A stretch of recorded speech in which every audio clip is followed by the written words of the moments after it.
What's up guys, I'm Suman from Phone Stein. So we all have graphic cards, but not all graphic cards have a backplate like this, or the backplate doesn't turn out to be good as what we expected. So in today's video I'll be teaching you how to make a backplate like this for just under 1000 Indian rupees. And if you're from abroad, it's going to cost you around $15 to 20 depending on the price. Without wasting any time, let's get right into it.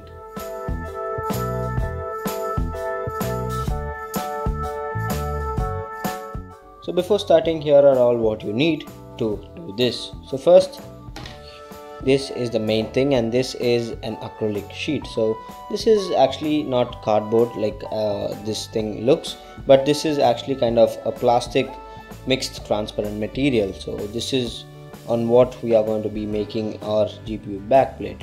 Next one, we need an acrylic cutter. So this is not like your regular blade.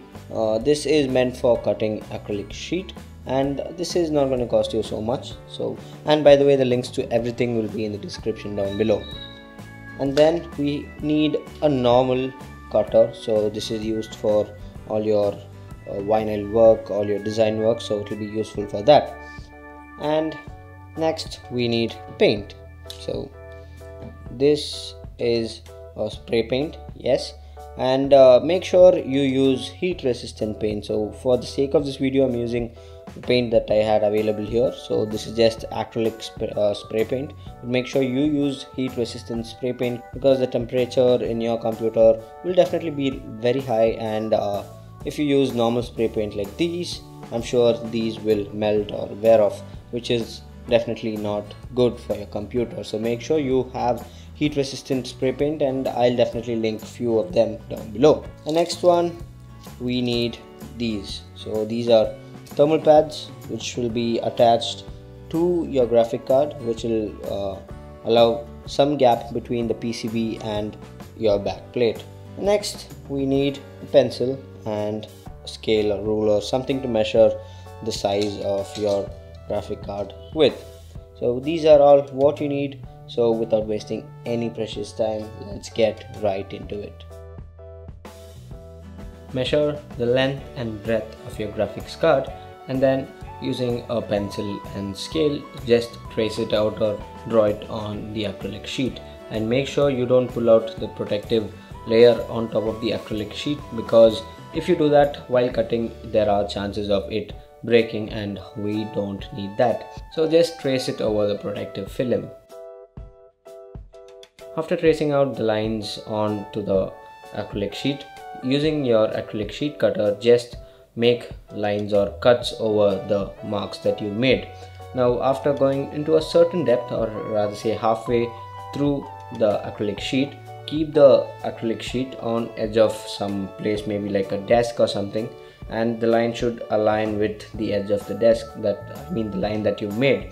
And after that, a small hit on the edge of the acrylic sheet will snap the acrylic sheet into two. So this is a simple method of just cracking it. Do the same for the other smaller end as well. After tracing out and cutting it out and getting the base, we need to put in the design. So since we don't have a vinyl, which is actually not so available here in India, we are going to be tracing out the design on our own. So there are two ways. One is make your own design like what I'm doing now, and second one is just downloading or taking a printout of any design or logo that you want and pasting it on the sheet. And then after doing the necessary, we need to take the normal blade and just cut over the lines that we made or pasted. And after that, make sure you remove the areas that are not needed. So make sure you do it carefully. Now it's time to paint, and as I've previously told, make sure you use heat resistant paint because your GPU will be experiencing really high temperatures, and you don't want the backplate to wear off and the colors melting down, so that will definitely be bad. So make sure you use high heat resistant spray paint, and I'll also have a few links down in the description. But anyways, since I want the design to be in black, So I'm painting the back black, so that's the plain part, and the front will be red in color. Now after we've done spray painting, leave it there for a few hours, let it dry completely. Now after that, using the help of your blade, just take off the edges of the design, or rather say the protective film, and just pull it out and it will come out easily. And make sure if there are any left off paint, just use water and rub it off, it will definitely go. And now to stick it on to your graphic card, so make sure you have the thermal pads with you, or you can even use double-sided tape, that's not a problem. So just take that, cut small cubes, so small square like shapes, really small, and then just place it over the graphic cards where it doesn't interfere with any of the parts in the PCB, so maybe any blank space. And make sure there are 2 layers of those sticky tapes on top of each other, because again we don't want it to be interfering with the PCB, so let it be a little high and it is not going to be affecting anything. And then place the back plate on top of the graphics card and just give a small press on wherever you've placed the sticky tape, and there you have it. Your back plate is ready, and all we spent was just 1000 Indian rupees. Hope you enjoyed this video, and if you want to see any more interesting stuff like this, definitely let me know. And thanks for watching, and this is Suman signing off once again. Catch you later.